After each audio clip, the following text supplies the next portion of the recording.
Politics as usual, season 5. We got some special guests in the building. Black Odyssey. What's up, fellas? What's going on? How you guys doing? Great.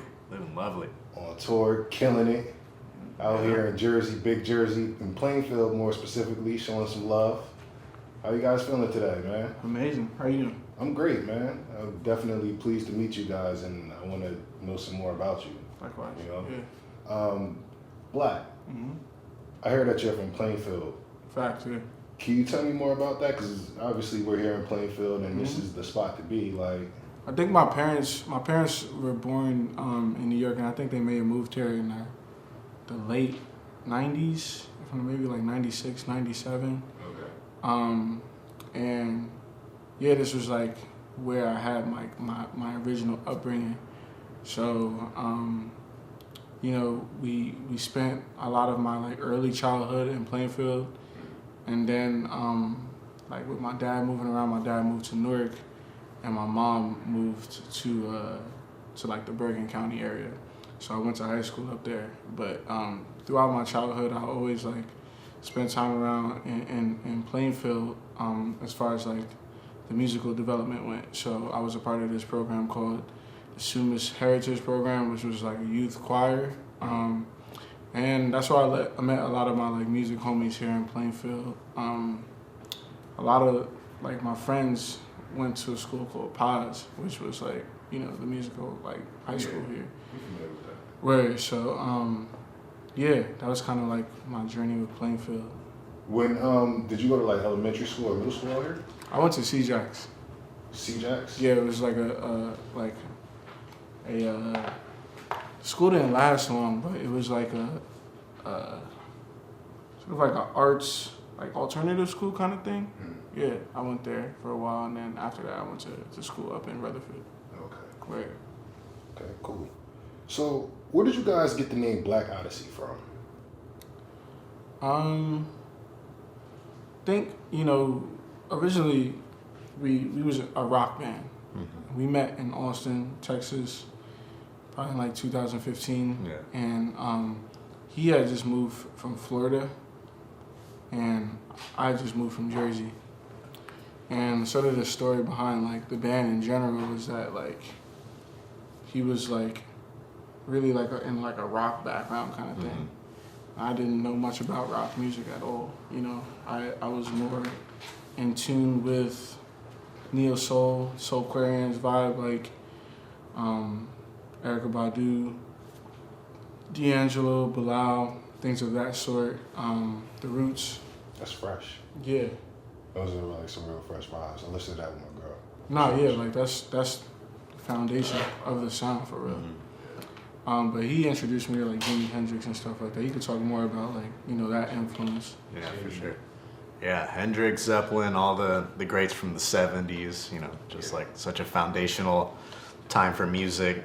And also Funkadelic, you know, speaking of Plainfield, that was like a huge influence on me. So yeah, that was always just like a crazy connection between us two when we first got started, like tying into like that 70s and 60s era. Yeah, so I was definitely like exposing that kind of music.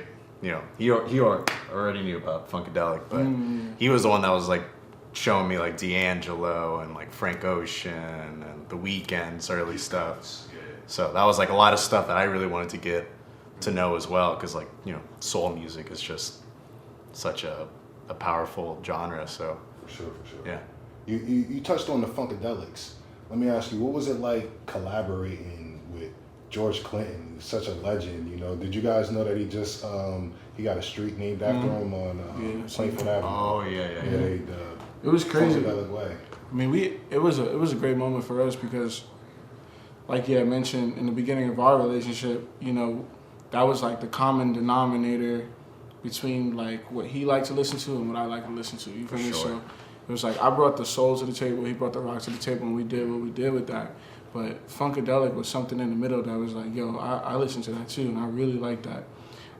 So it was always, George Clinton was always like a heavy influence, directly and indirectly, because a lot of the stuff that he sampled and Dre used was an influence to the sound that we have now. But yeah, George Clinton was always a huge influence. So what is it, like 6-7 years later from when we like first met? Like it was like a crazy moment to even have him like acknowledge what we was doing, but then like his team reach out and say that we want to do something together was insane. You know, it was like one of those like cool. We spent a lot of time like just developing a sound, years and years and years of different like labels and management companies and anything you can imagine telling us no, like you guys are not good enough, you guys don't have this, you don't have that. But it came to a point for us where we just like put out what we wanted to put out, and like, you know, at this point, millions of people around the country like will listen to it. I mean, and around the world really. So it was crazy because it was wild. The story was, you could tell them the story. The shit was wild, like how it happened and stuff. But yeah, oh man. Okay, so honestly, kind of like a law of attraction moment. But we were in LA for like a business trip. What were we doing on that trip? I don't remember. I think we might have did Black Market Food that day. We was doing a show or some shit like that. Yeah, it was that weekend. Yeah. But you know, we had been talking about how we just would love to have, you know, like George Clinton on a track just because, you know, he's such an icon. And we sent it to the label. I hit the label and I was like, yo, I really want to get George Clinton, because Kendrick had did on his opening track on To Pimp a Butterfly, he had George Clinton on it, and Kendrick was a huge influence. So for sure, I hit the label up and I was like, yo, I really want to get George Clinton on the track. And everybody at the label was like, come on, man, that's, you know, he doesn't even record music anymore. Label's great, by the way. I'm just like, you know, it was one of those situations where it was like generally like highly unlikely for that to happen, but like, yeah. But yeah, so like at the end of this trip, we had a session that fell through, and we were trying to decide if like we should just like go back to Austin like a day early or just stay one more day and see if like, you know, just something crazy happens. So on that last day, like we had to go to Melrose just like get some like last minute shopping in, and that morning at the hotel, Juan pulled up on Instagram seeing that the Red Hot Chili Peppers were like getting their star on the Walk of Fame. Oh, that's fire. And George Clinton was there, and he was just like, dude, what if we just fucking pulled up on George and just like let him know who we were? And we were just like, ah. It was a joke, for real. I was like, yo, let's go get that feature from George Clinton. Like legit, I was like, yo, and we laughed, and then I exited out Instagram and shit. Like, you know what I'm saying? Yeah. So we go to Melrose, and we're just talking, and like I'm just looking around, and I'm like, man, just like LA is like the one place where you can just, you know, walk anywhere, and you just never know who's, you know, that's for sure, a star or like, you know, up and coming and stuff. And like I just remember like pointing at one person, like I was just like just look at that guy. He's wearing like this silver suit, like fly hat and everything. Can't miss him. Can't miss him. It was like, you know, you can't wear stuff like that in Austin. Yeah. And it's insane that Juan was just like, yo, I think that's George Clinton. And what, you kind of like sped up to kind of we walked past him and shit, and like side profiling his face, and I'm looking and I'm like, yo, that's George Clinton right there. It was wild. So, you know, and this is like one of those moments where I was like, you know, because our shit was doing good. Like, you know, we could have. Oh, for sure. But I think it's really important to stay humble and like. For sure. Very, very much practice like humility. Like, because like I always remember J. Cole's story about him like standing out of Ho's studio for like 2 hours. You know what I'm saying? Just standing out there waiting to just get that one interaction, and you know how that changed his career. Mm-hmm. So I always think about moments like that, because like a lot of artists are too into themselves, they're too into like their brand, and they read too much into their own press and cut themselves short of a lot of opportunities if they would just practice a little bit of humility and like humbleness, and just like, so I was like, you know, I'm finna wait outside this store. When he come out, like I don't give a fuck how I look, like I'm gonna wait outside this store. And when he comes out, I'm gonna introduce myself, tell him I'm from the same city, you know, some, because I know a lot of people in the Funkadelic camp, but George is not like somebody you could just like email or some shit. Like, that's impossible. So he came out, and I just walked up to him and I was like, yo, I'm a huge fan. I've been listening to you since I was literally like able to walk type shit. And we started a group that's doing really well, and your music was like a huge influence on us. Huge. And he was like, and then just kept walking and shit, right? But I did tell him the group name and stuff like that. And I think maybe like, 2 weeks later, I get a DM on Instagram from his daughter. Okay. And who had followed us before, and she was like, yo, heard you met George. You know, one of our tracks, Funkentology, which uses reference from, there's one reference from One Nation Under a Groove in there, but there's also a reference from, what the fuck is the name of the song? You Scared Me Baby or something like that. This is a Funkadelic track. So there's a bunch of Funkadelic references in there, and it just sounds like something that would have come from that. So I think that circled around to him, and he heard it, and he was like, yo, these kids are doing something cool. So his daughter reached out and said they were down to do a track. And we had one ready, you know what I'm saying? Because we had Benny the Butcher on the second verse. And I wanted to get George to just do ad-libs on it and kind of talk on it like how he used to do on his old records. So I think in a matter of like, I think he you know, his daughter sent a DM. She told me to call her and FaceTime her so I could talk to him. And we got on FaceTime. He said, all right, I'm gonna go to the studio right now. And they went and recorded it. I got the stems that night, and yeah, that track came out.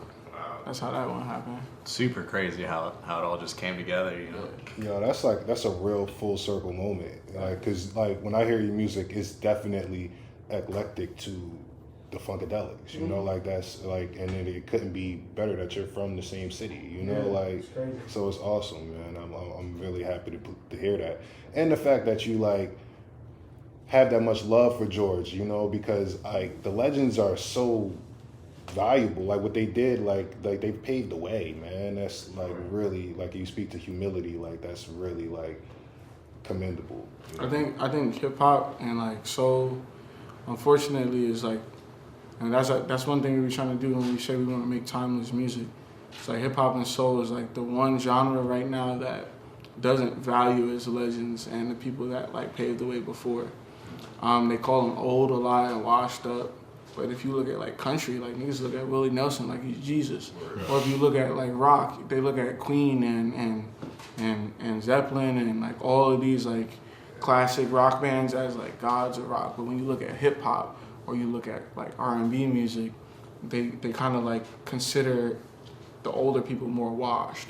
So I think that's like one of those like things that we as a group went into the mentality of knowing like nothing is new under the sun, and we really have to pay homage in our sound to the people that like started this. And we don't like consider it like stealing or anything. It's like we're literally paying homage to the people that paved the way for us. Absolutely, yeah. So on a lighter note, you guys are really killing it on tour out there. You guys just knocked out New York, knocked out Philly.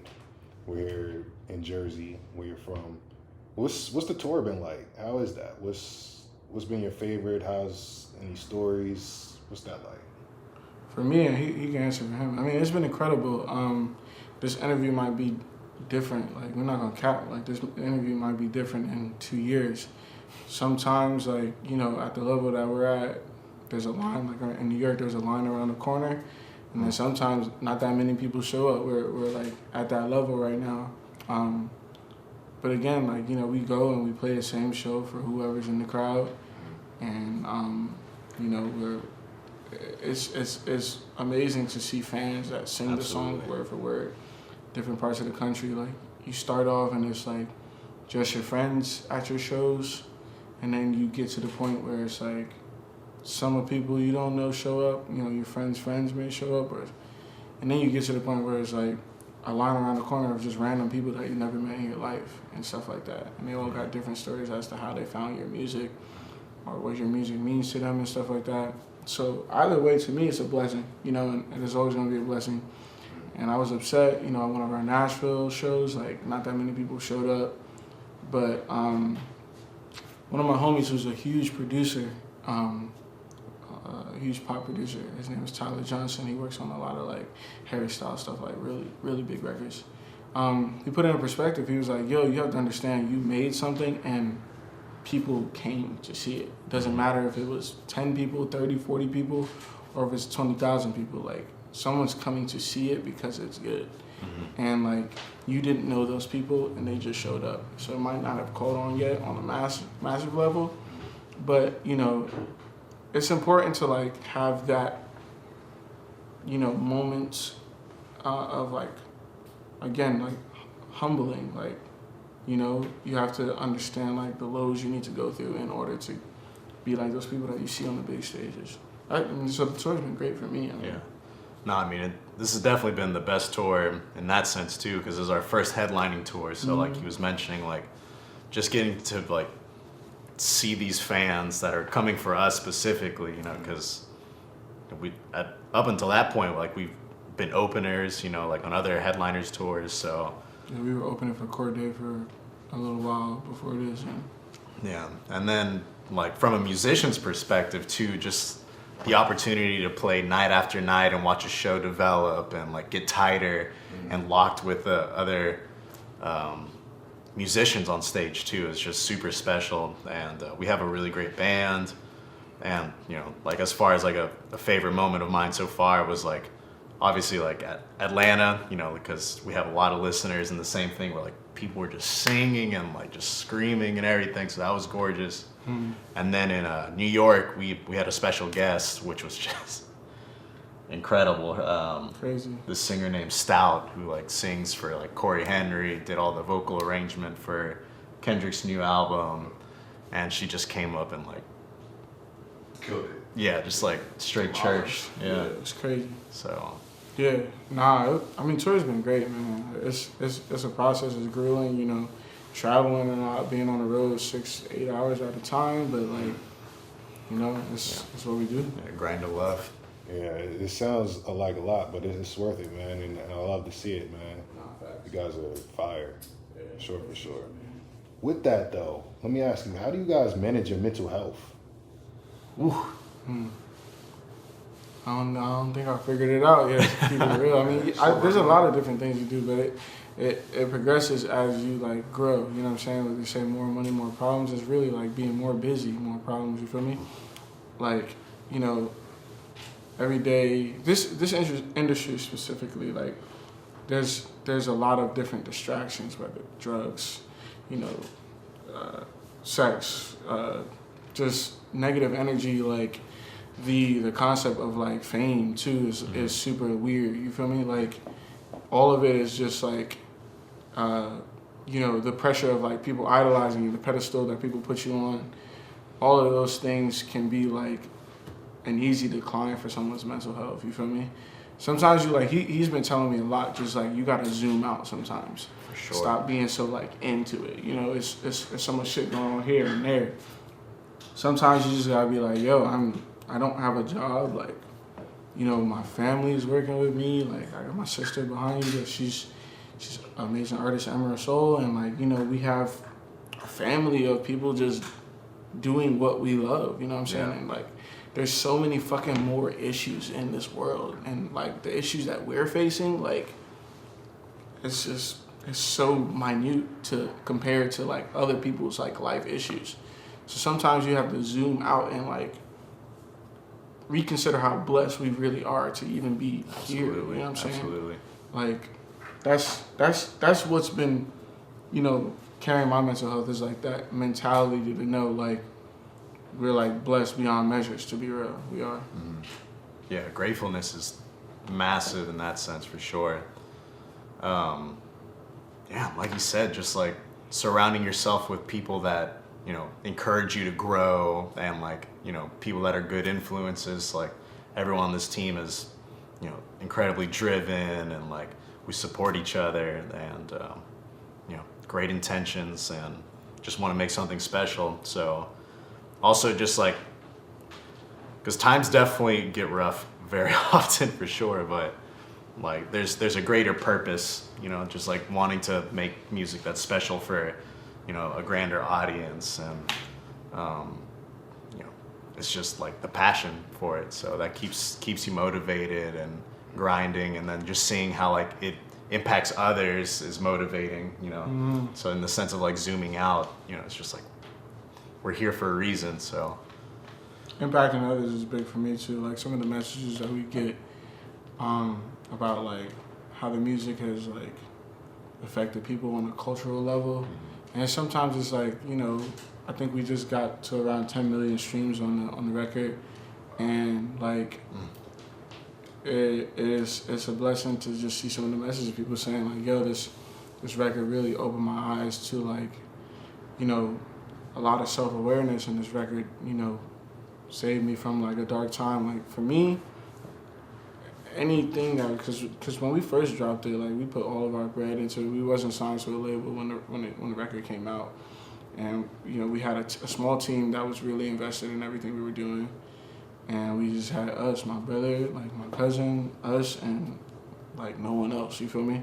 So to know that like we pretty much depreciated all of our assets to like create this, that is, it makes it worth it for us. You know what I'm saying? Like it really makes it worthwhile to invest in yourself.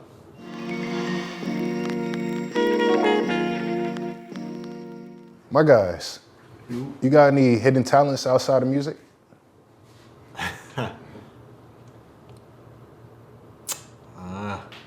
hidden talents.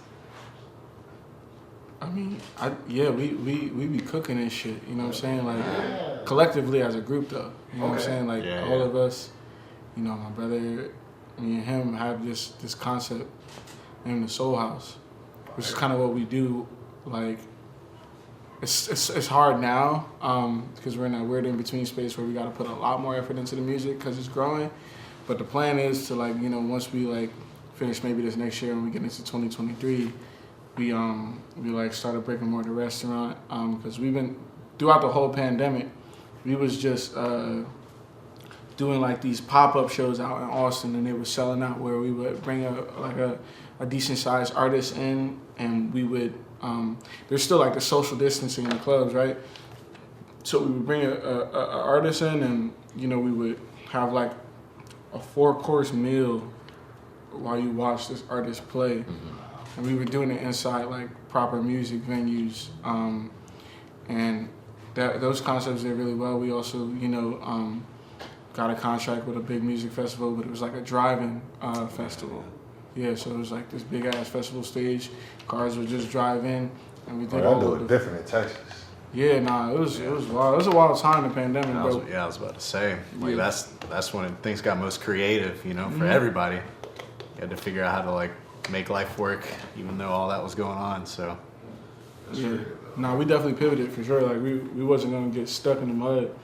Like we sat down together, and me and my brother had spoke about it, and then we brought it to him. He was like, nigga, we about to start a restaurant. And he was laughing and shit, and then he was like, nah, for real. And he was like, yeah, let's do it. So we did it like 3 months later. All the news articles and shit, a bunch of newspapers and shit did some stories on us, a bunch of big blogs, turned into a thing. It got popular. And you guys cooking everything? We was at the time. When we get production going, we wouldn't be. They was kicking our ass, and it was crazy. Getting murdered. Yeah. We had such a big event that we had to like give a lot of refunds, because so many people came to you know, be a part of what was going on. And it was literally just us three back there. So like we didn't even. Yeah. It was just funny as hell. Yeah, I was trying not to burn waffles. Oh, it was chicken and waffle specialty. Yeah. Yeah, soul food. Harlem style soul food. Okay. Yeah. Well, Supper Club. Yeah. That's fire. So that's kind of like our side thing that we do, amongst, you know, my brother has a company called Lovesick, super dope hats. You know what I'm saying? And you know, he does that. That's a part of what we do. Just has like a holistic company. We do a bunch of shit, to be honest, bro. You know what I'm saying? When you a broke artist, You come up with some crazy shit to get some bread. Yeah. But that is creative. You said holistic.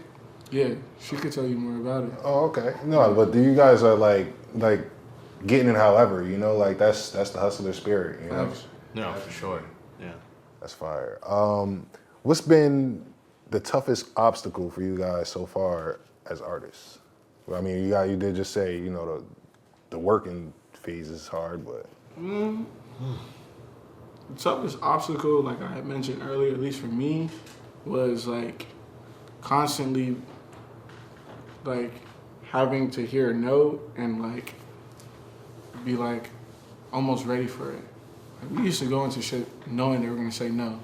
And when they said no, we would be like, I knew you was gonna say that. And here's why I knew you were gonna say that. And here's what I have to say to that. And like always like taking it with a grain of salt. Remember my first like interaction as an artist was with someone that I probably shouldn't even been in the room with at the time, but it was a manager named Ramon Hervé, and he was like legendary.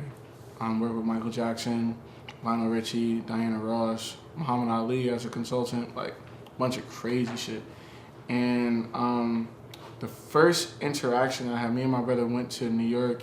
We sat down with him, and he like yelled at me in a restaurant, and he was like, "This music fucking sucks, and you need to fucking read a book or something on music because you're not doing shit."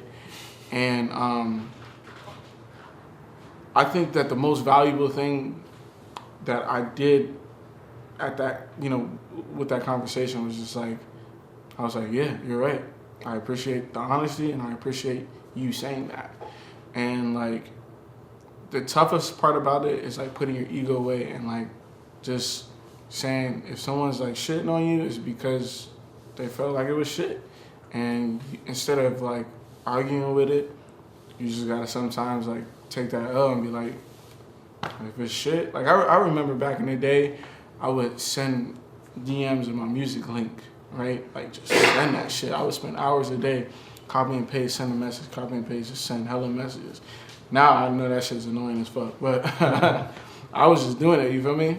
And sometimes I would get these replies from people and they would be like, bro, this is fucking awful. And they would always be mad shocked when I would respond to them and say, thank you for listening, man. I really appreciate it. Let me know what you think I could do to make it less awful. Or let me know what I could do to make the music sound better that you wouldn't think it was awful. And sometimes they would be like, yo, I didn't even listen, to be honest, and I listened and it's not bad. It's what I think you need to do.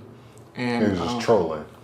Yeah, but sometimes like you gotta have that kind of personality to really connect with people, you know what I'm saying? So that's to me is the hardest part. It's just like, you know, keep a positive attitude, take things with a grain of salt, and just like keep moving, you know? Yeah. Well, I mean, for me personally, it's just like, it's just really easy to like beat yourself up and be hard on yourself, like being like, I should be doing more, like I need to keep grinding and, you know, hitting, which, you know, is very true. You have to be relentless with like, you know, like the business side of it and like staying up late to like make sure the music's right and everything. But, you know, sometimes, yeah, you have to be super careful like what you listen to about that inner critic. So to contrast my point, yeah, that's true too. Yeah, you gotta definitely. I think it's a balance of both, though. You know what I'm saying? Like, take it with a grain of salt, but also like at this point, like we're learning like, now that we're a little bit further along, like not everything that people say is gospel. Like, right. I think we was looking at a comment on YouTube on the way over here. It was like, this is the worst shit I've ever heard. And it's like, sorry, you know what I'm saying? That's the kind of like, you know, it's the balance of both energies, you feel me? Yeah. Let's talk about your visuals for a second, because you guys got some fire visuals out. And as I was watching them, I realized the stories that were going on and were connecting and made it even more like, oh man, I gotta keep watching, you know? But one thing I noticed was all of the melanin. You guys, like, the representation is like on point. How important is that to you guys in the visuals? Extremely important. It's you know, Alonzo's Cuban and I'm African American and West Indian, and I think that like, you know, there's always been that stigma in America: the lighter the better type shit. So we just like try to always, you know, diversify our visuals as far as as melanin goes. You know, we're very inclusive, and we invite all people to consume what we're putting out. But we're definitely like Afrocentric and black as fuck. You feel me? Sure. So that's what we do, and that's the art that we choose to make. I don't know if there's ever gonna be like a white girl in our music video, in that sense, which is cool with me because there's plenty of other artists that will do it. But You had the cool grandma in that one video, the one we were just watching. no, she was just dumb light skinned, but she was black. Oh, yeah. okay. Yeah, she's black. She's a black, very much a black woman too. Oh, okay. Yeah, she was just mad light skinned. But that's the representation, like all different diversities, all that's different fire. shades. It's just us. Yeah, just You know what I'm celebrating culture, like in the richness of like all the different cultures and everything. So Yeah. it's just an opportunity to showcase that. And the hairstyles too. I love it. Like it's all, they Facts. show it. Nah, yeah. We love cinema. For sure. We're huge on like that. We have a lot of goals and plans to expound on it more, get into the short film circuit in general with feature lengths, and we're trying to use the visuals to build that trust within the film industry to say, all right, these guys on a smaller budget, because movies cost millions and millions of dollars, millions. And even if like the budget on the video is $15,000, then like we want to show that we can create stories in these 2 to 3, or in the case of that one, Benny's Got a Gun, a 2-part like 8-minute thing. And yeah, that's like, we're very intentional about the stories. We're very intentional about all the shots. We're very intentional about keeping it cinematic and no filler. Like we want every shot to be intentional, everything to have meaning behind it. You feel me? Yeah, respecting the art form, and like, it's like the best quality that we can offer and create. So just Definitely high like quality. you said, cinematic. Yeah, and we invest in it. Like it's if we're allotted a certain amount of budget from the label, it's like we don't fucking spend 6 months in the studio. Like we're in each other's cribs.